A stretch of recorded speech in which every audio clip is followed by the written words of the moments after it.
Hello and welcome to my channel. I'm Akram and watching Knowledge 360. In the previous video, we discussed about PostgreSQL character data types, and in this video, we'll discuss about PostgreSQL Boolean data types. So PostgreSQL supports a standard SQL Boolean data type. It can have three values, either true, false, or null value. The storage of a Boolean data type is just 1 byte. The accepted values for the true value can be either true or yes, on, one, or prefixes like t and y also are accepted. Similarly, for accepting the input value for the false is false, no, off, 0, or prefix like f or n. They are also accepted. Input is case insensitive and it ignores the extra spaces as well. So even if you put it in uppercase, lowercase, or if you add any extra spaces, that is also fine and it is accepted and understood by PostgreSQL Boolean data type.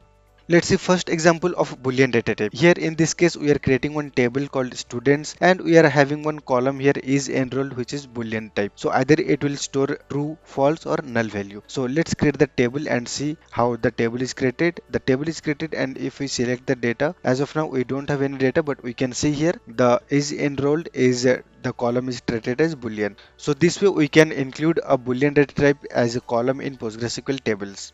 In the next example, now let's insert some data into the Boolean values. So in this case, we have created one table called students and we are inserting some data. So for the first case, you can see here, we are inserting true or false values. You can see here for the first record, it is true, and for the second record, it is false, and for the third record, it is given null. So that means it is unknown value. So let's insert this data. So the data are inserted, and also we can have some alternate acceptable values that we discussed earlier in the overview. So in this case, let's insert like this yes, and this yes is for true and 0 is for false. So we are inserting alternate values for true and false this way as well. So let's insert the data and see if the data are inserted or not. The data are inserted, and now let's query the record. So here we can see that we have inserted 5 records into the table, and we can see that for David we have given yes. So this is treated as true. For Eva we had given 0, so this is treated as false. So this is how we insert data into Boolean data type column, and we can also have some alternate types of values that can be treated as Boolean.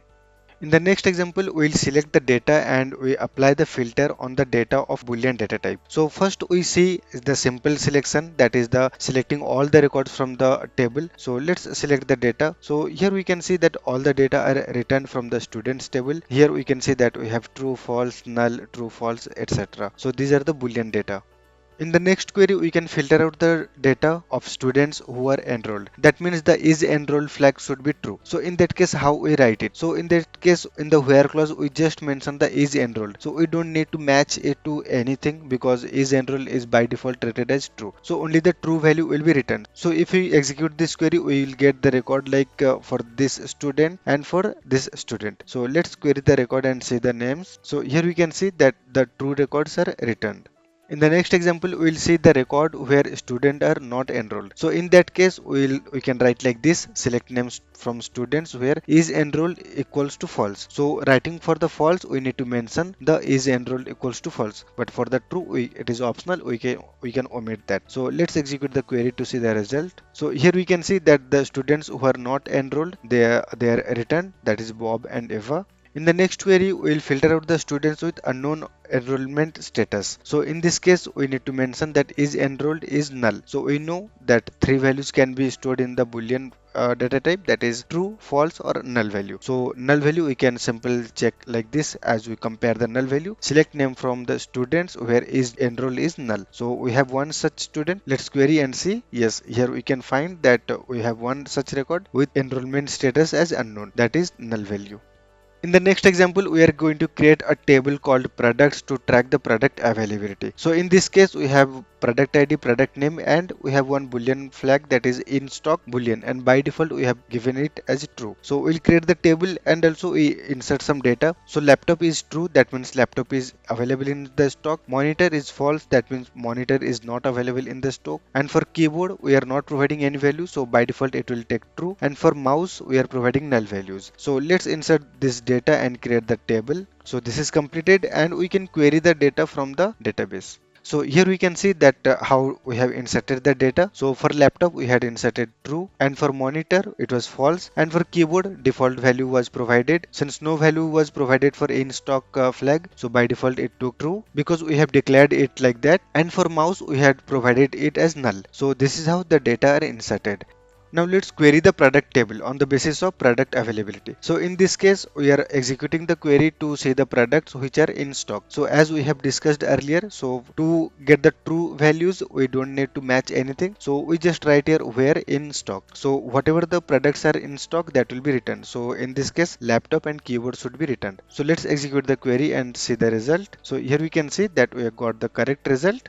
Similarly, we can query like this to see the result that are not in stock. That means the in stock is false. There are two ways. Either we can match the value in stock equals to false, or we can also write like this where not in stock. So the boolean column. So let's execute the query to see the result. So here we can see that we got the monitor as output because for monitor in stock flag was set to false. That means monitor is not available and it is out of stock.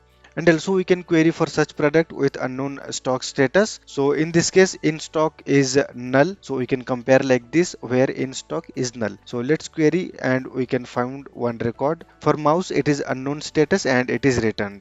In the next example, we'll update the boolean values. So let's see how we can perform the update statement on the boolean value. So in this case, we are trying to update the product keyboard as out of stock. So as you know, currently keyboard is in stock, but we are going to make it false. So this is how we set the value. So for setting the value is set in stock equals to false. And also here we obviously we can use the alternate values as well that we saw, that it can be no, it can be 0, it can be other values like alternate value like f, it can be n, like that also works. So let's execute the query to see the result if the data are updating or not. One record is updated, so we can see the data. So here we can see that keyboard is now set to false. That means keyboard is updated to out of stock.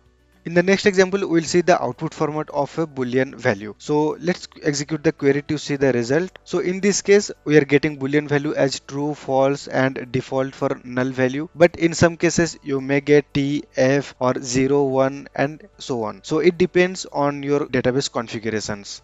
So there are a couple of best practices tips. So use SQL standard input like true and false for clarity as we performed earlier in these examples, and avoid using ambiguous strings like 1, 0 or n, f, etc. unless the casting is explicit done. So the conclusion is PostgreSQL's Boolean type is compact and expressive way to store binary choices like on, off, yes, no, etc. It supports a variety of inputs. Use booleans in real-world applications such as tracking user status, product availability, and so on. Always validate your logic for nulls since they represent unknown and behave differently in conditions. With proper uses, the boolean type can help simplify logic and enhance query readability. So this was all about boolean data type in PostgreSQL database. If the video was helpful, do like the video and subscribe the channel to get the notifications for upcoming videos. In the next video, we'll discuss about enumerated data types in PostgreSQL database. So let's meet in the next video. Till then, take care. Bye bye.